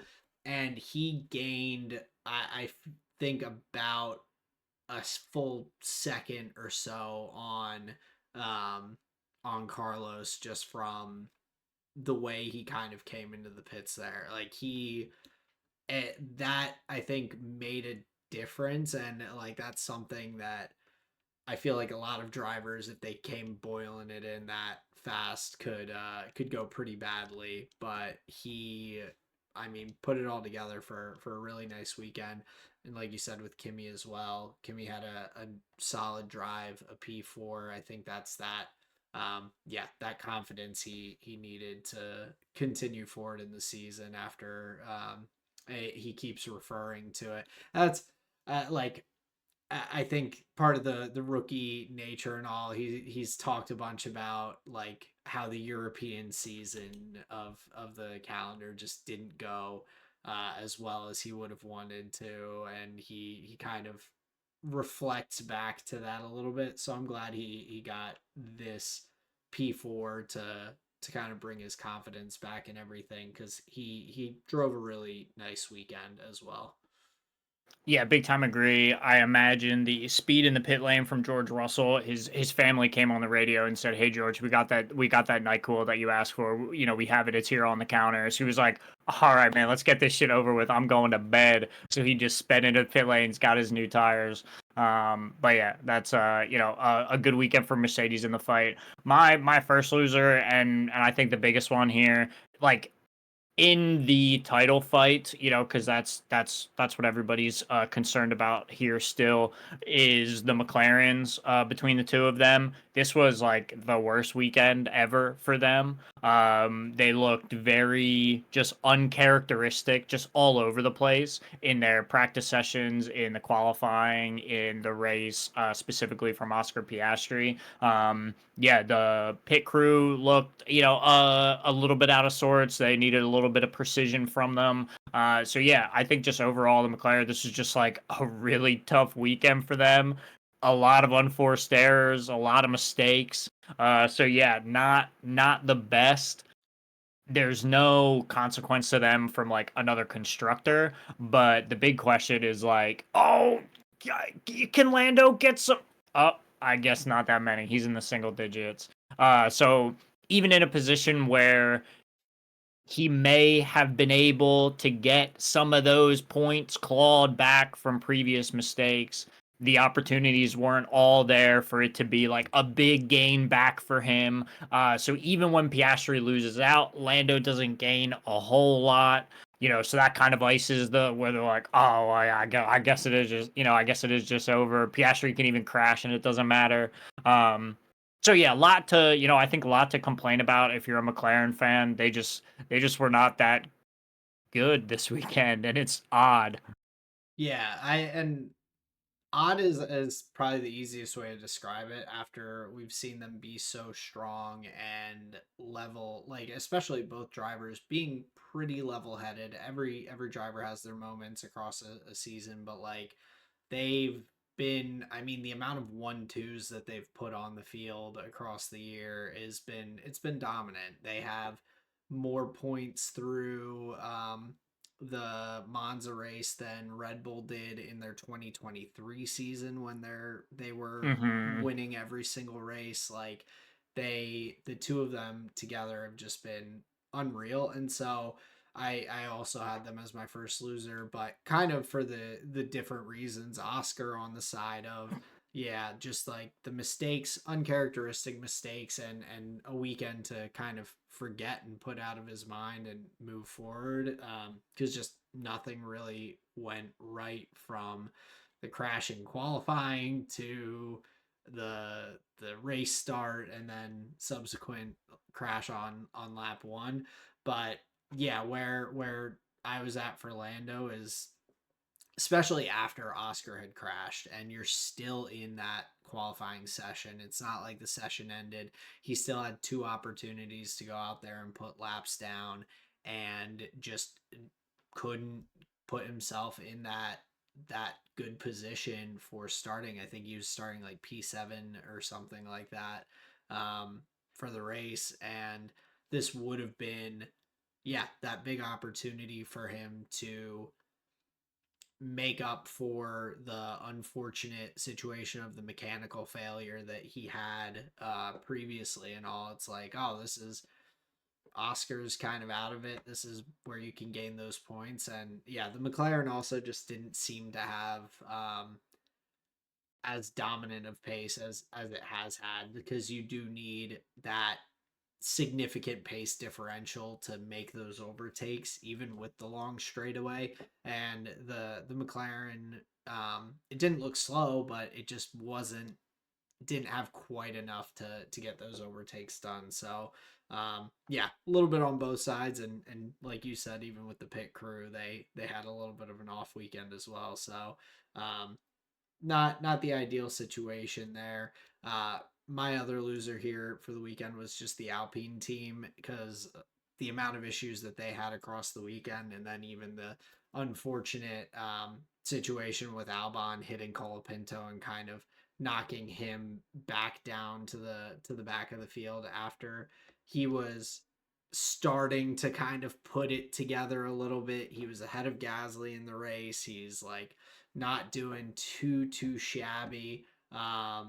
And then he gets hit by Albon, and it's just kind of race over. They're finishing at the back of the grid, and like we were saying earlier with the driver kind of lineup conversation for them, they're just not on a good trajectory at this point of the season, and it's just it's a little tough to watch. I don't feel like we're um gonna get that Alpine moment that we did last year necessarily, where they all of a sudden pull a podium out of the hat to jump up the standings or anything. Yeah, I'm not sure that's happening with this lineup. I don't think that's happening with this car. Yeah, unfortunately, that was kind of just an all around tough weekend for them. Yeah, qualifying going rough, and then the race just as bad. Yeah, I would tend to agree with you. Yeah. So not the best weekend for them, but to wrap this out, who was your second loser for the weekend? I just thought the Ferrari points Oh, paying okay. sessions, the qualifying and the race. I thought that was really tough. Having like some confusing team orders towards the end of the race after they've been nursing like mechanical issues, taking them off the pace, kind of relegating them to the position that they were in. They basically, it ends up just being like a simple like radio miscommunication, not coming in soon enough to give the place back. So that it's just like a bit of a kerfuffle at the end. But what it does cap off is a relatively lackluster race. I think they're coming in 8-9, so it's only, I think it's like maybe 5 points between the two of them. So nothing to write home about in that regard. And their qualifying session was really rough. I think they like by no fault of their own, the session was chaotic with the Yeah. safety cars and the flags and these things. But if I understood what happened correctly, it was like Charles incident caused Lewis not to be able to finish his lap or vice versa. Mm. So like Lewis was, relegated to the back. So it feels like there were some places to improve for the Ferraris. Because yeah, in the fight against the Mercedes, they lost a bunch of points. I don't think anything was like crazy errors, but yeah, just not the weekend you would wanted.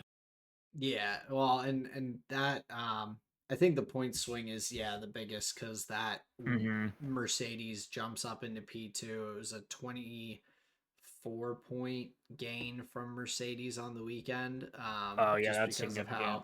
how well they did. They picked up 30 points with the P2 P4, and yeah, only 6 points for the Ferrari. So um, going from having a little bit of a lead to down 4 points in the constructor standings for the Ferraris now. Definitely a tough weekend, and I feel like the Mercedes have just been a bit more consistent, but they've also just had more frequent tracks that the car doesn't work as well on. The cooler temperatures here, they're like, yeah, that's great for us. But then going to Singapore next, with the there's no cool temperatures there ever. So that might be where Ferrari can hopefully try to battle back a little bit here in the constructors and maybe make that difference next time here in Singapore. Yeah, we just need the Antarctic Grand Prix, and then that's where Mercedes will really shine. But yeah, joking aside, I'm curious, what were some other elements of the race that you would like to talk about here? So, I mean, one of the points that I really had, or the main one was just about Lando not capitalizing quite as well as I think he should have. It's just a tough way to for that to go. But outside of that, I was honestly pretty impressed by the way the race went and the minimal amount of like safety cars and incidents throughout the race comparatively to the qualifying session. After having such a long qualifying session, almost 2 hours, then we come into the race. We have the one safety car. We have a couple yellow flags here or there. I was getting PTSD like during the race from qualifying because qualifying they'd throw up yellow flag for a split second and then just red flag it. And so anytime a yellow flag popped up on the screen during the race, I'm like, oh no, we're gonna red flags are coming back. But I mean they did really well. Max on it was another Max just masterclass on the restart too. He I don't know how he watches because even the F1 Twitter account posted the restart and everything from um uh Carlos's point of view and everything, and Max just waits for the guy, but like he has to just be on his mirrors the entire time, like waiting for just that tiniest maybe slip up or lull of not paying attention for a second. Like I don't know if he's seeing through the visor to their eyeballs and or what he's doing in the mirror, but I mean he just performs extremely well on that every time. And the other note for me was Liam Lawson, who had a really great weekend on that restart, right on top of Carlos, almost getting the overtake done right off the safety car restart. He was ready to go. Um, and after a really good qualifying for him with the P3 in qualifying, I felt like he kind of did the best that that car was going to during the race, and I was impressed by how he put the weekend together there. Yeah, for sure. I think it was I think it was a great performance from Liam. They as a team are clearly getting better. He as a driver is clearly getting better. You know, we were talking about him at the back of the grid, saying you know there's definitely no hope for this guy. So yeah, the process is working. They're able to achieve a pretty good weekend here. I would say they definitely benefited from the chaos of the qualifying session. You know, Mm-hmm. they were able to put their laps on the board. You know, before the cascading safety cars and flags. But yeah, then able to you know defend relatively in the race. Goes back a little bit, but P5 is nothing to scoff at. One of the best results not just for him, but for like the racing bulls in general. Hajar was on the podium though, so no, Mm-hmm. not But still, that, one of but their better ones for the close, season, definitely, right? absolutely. And So that's good to see. yeah, double points too. They had Hajar and P10 there, so nice Racing Bulls weekend. Were you did you have any other big notes on the weekend as well?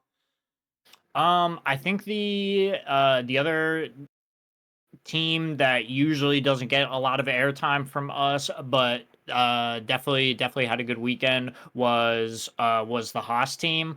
Ocon has a little bit of bad luck over the weekend. However, taking their qualifying and their race into consideration, they qualified towards the back. They're able to make up on those positions. They had some really good pit timings. They were able to release their drivers into not clean air, but into like more preferable pit windows. So they were able to not only get overtaking done by pitting, but then their race afterwards was not so bad. So I thought that was a pretty good job done by Haas on the weekend. Nice. Absolutely. And like you said, tough with Esteban getting the qualifying DQ and kind of knocking him back a little bit for Hmm. the race start. Um, but yeah, even though they didn't make it into the points, especially like being up there ahead of the Aston Martins and kind of ahead of some of these other teams that they are still in competition with there in the midfield. Um, it was good to see and kind of putting themselves in the position of being the next guys up if something chaotic did happen up there at the front of the race. They were working themselves into a pretty good position there as well. So yeah, definitely a nice weekend for Haas. And the only other final note I forgot to mention was just big ups to Yuki. I know you mentioned it a little bit earlier when we were talking about the contract stuff, but I think that was his best performance that he's had in the Red Bull with the P6 finish. Um, and it was nice to see him kind of look like he's got his legs under him a bit more. He's starting to look a little more comfortable in the car and all. Just maybe a little too late at Hmm. the end here, Unfortunately, yeah. still a solid weekend and something he can hang his hat on and hopefully keep the momentum moving forward. Yeah, for sure. I really enjoyed the P6 from Yuki. We'll see how much it factors in, when the contracts kind of shake out. But yeah, as for now, I think it was a just a great weekend for Red Bull. If you factor in the max performance, P6 there from Yuki, that's a good amount of points. So yeah, good stuff from him. Yeah, they definitely could have used that a little bit more early on in the year, but um, this year's been honestly it's been a very exciting season. I'm excited for the 7 races we have left ahead. We've had Hmm. a lot of good podiums. We've had the Hulkenberg, Hadjar, Antonelli. Now Carlos Sainz and Williams. We've had a lot of kind of excitement with different people getting up there on the podium. It's been fun to see it all mixed up here. Yeah, I would tend to agree. And there are some drivers that understand that Formula One, like it's kind of a show, and they understand um what fun storylines are. There are some that are totally tone deaf, that they're not quote unquote fans of the sport that they're participating in, you know what I mean? But there are people like Lewis Hamilton who every time he's like in front of a microphone, you know what he does? He says hello to the crowd. You know what no Mm-hmm. other driver does? Say hello to the crowd. He's He somebody does it that every time. gets Every damn time. near anyway. Like he's somebody that gets that like it's a show and there are some storylines that would be more exciting than others. Specifically like Charles Leclerc is somebody who is at least privy to these things. You heard him on the radio at the end of the race. He's like, did Carlos get on the podium at least? Or, saying it Yeah. saying it like that. So like he understands like even if his race didn't go well, he's like, yeah, what's the next best storyline? Like, oh, how'd Carlos do? He got it right. So I enjoy some of these more, if you will, feel good stories that happen on the grid. Yeah, they're not gonna like impact the competitiveness of the season. We're not all of a sudden like, yo, is Carlos Sainz gonna? That's not it. We're just happy to see some other people getting the dubs and getting the flowers. Right. That's all. Yeah. Well, and a kind of funny story to tie that together too. Carlos and Charles were flying home together from the race this weekend. Hmm. And I don't know if you saw this, but Nope.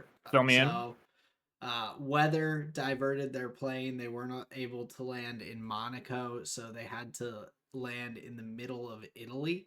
And then Carlos and Charles rented a car together with both of their physios, and they rented like a minivan and drove from just the middle of Italy, whatever airport they ended up landing at, and drove their way back to Monaco together.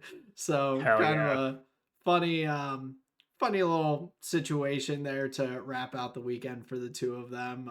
So plenty of time that they probably got to talk about the race and everything, but kind of amusing seeing these guys driving like a normal street car. I imagine that whoever was the enterprise rent a car person at the airport was like, wait, what? why why are you guys renting a minivan from us? But yeah, funny end to the weekend for the two of them.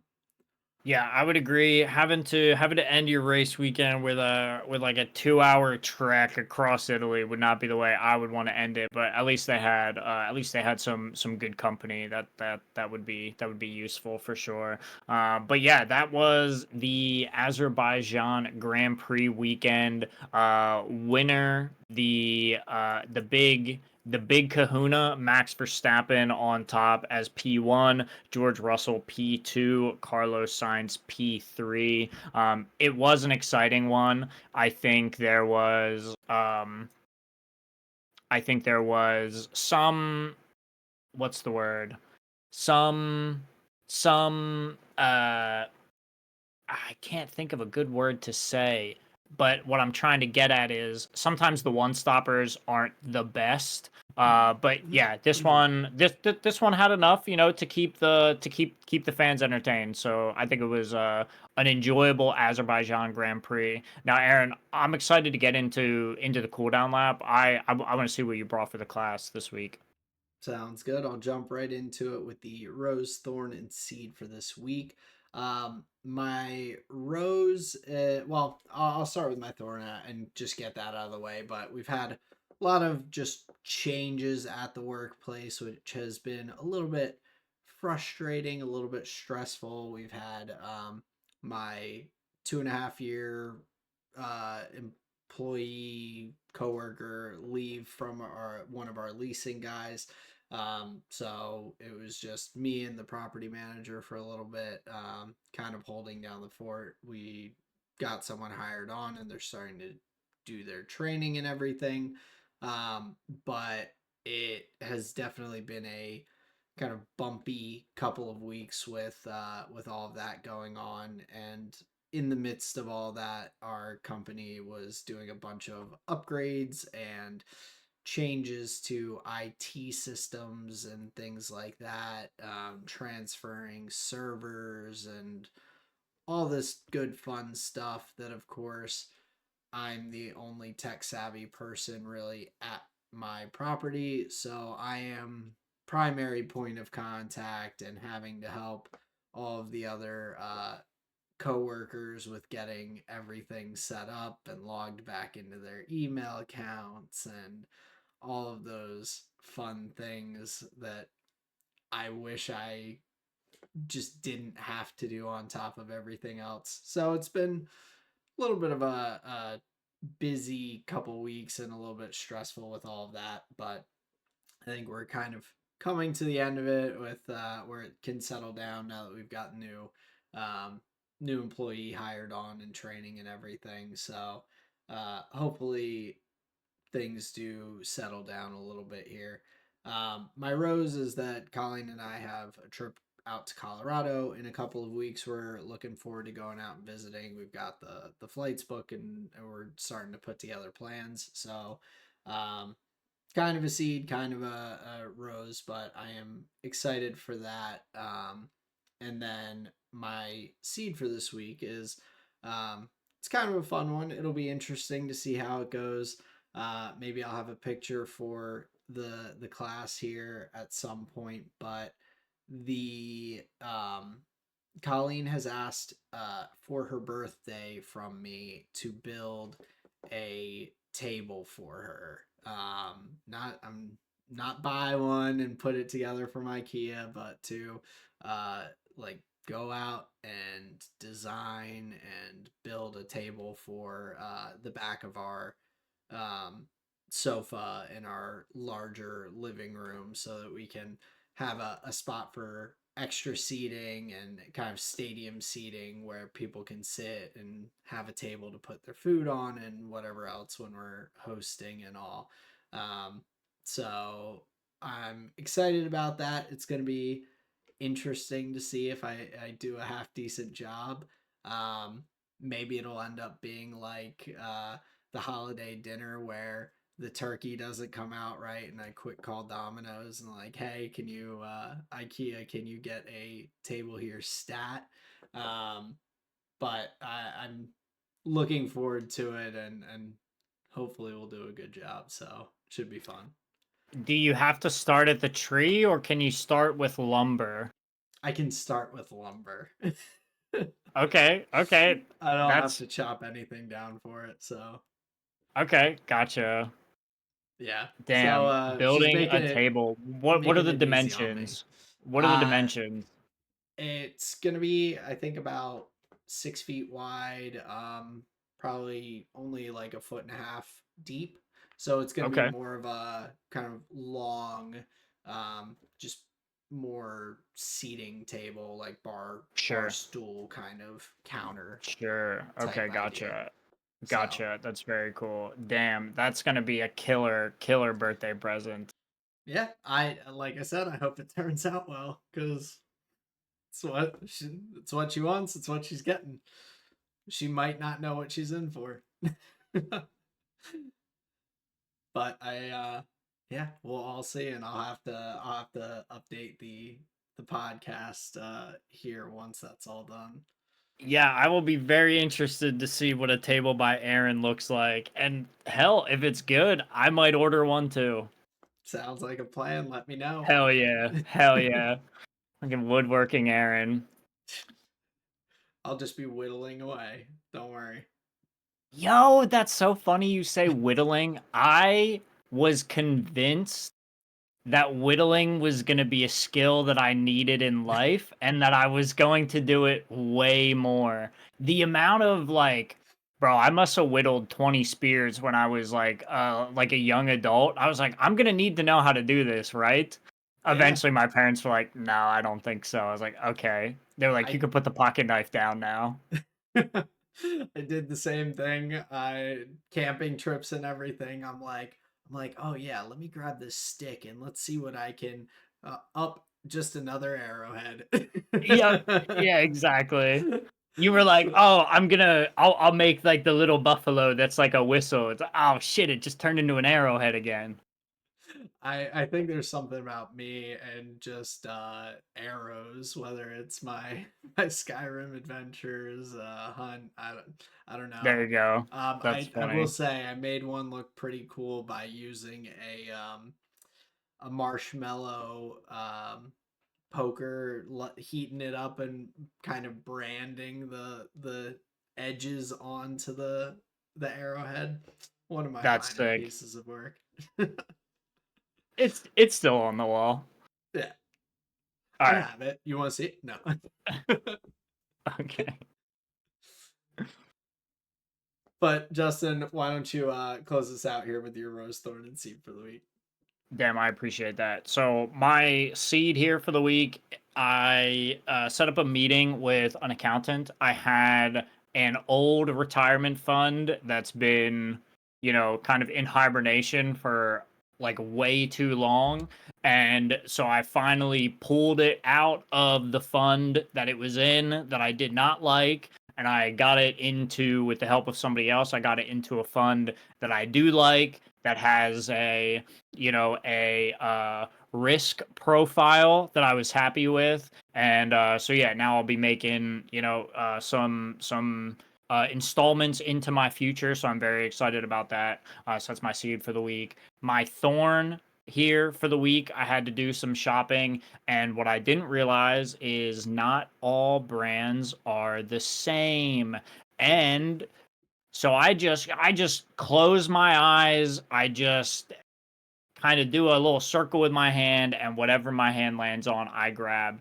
When I get home and I go to use the restroom, to my horror, I purchase like prison ply TP, right? It's just like no moisture anywhere. It's just falling apart in my hands. And I'm like, oh God. So that was just the worst mistake that I've made in a long, long time. Well, And that's because then, you were at Home Depot and it was sandpaper. yeah, well, my eyes were closed. How did I know? I was in the sandpaper section. For real. Um, so yeah, just the funniest thing. And then my rose here for the week is just as sandy, I would say, as this. But something I've been really enjoying recently is the Dune book series. I've been flying through them. I mean, flying through them, sir. I'm Put me about to to start shame. book 5.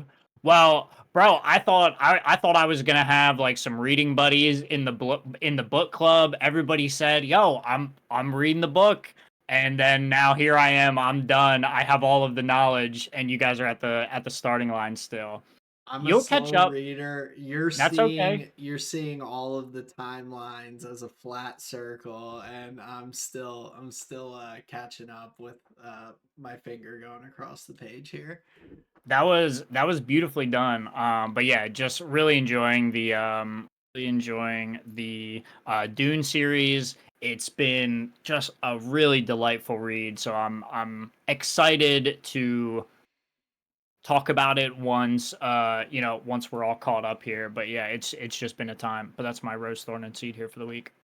Very nice. I definitely will be getting back into that shortly, and so I'll try and catch my way up so that we can have some fun conversations about it. But we are looking for more fun conversations with all of you listeners and everything. We've got race in Singapore in a couple of weeks' time, so we'll look forward to having another episode coming out. As Justin normally says, every race weekend, new episode. Keep an eye out for it. If there's a race, we are here shortly after. Um, but we appreciate you all taking the time to listen for another fun episode here with us. Peace out, everyone. See ya.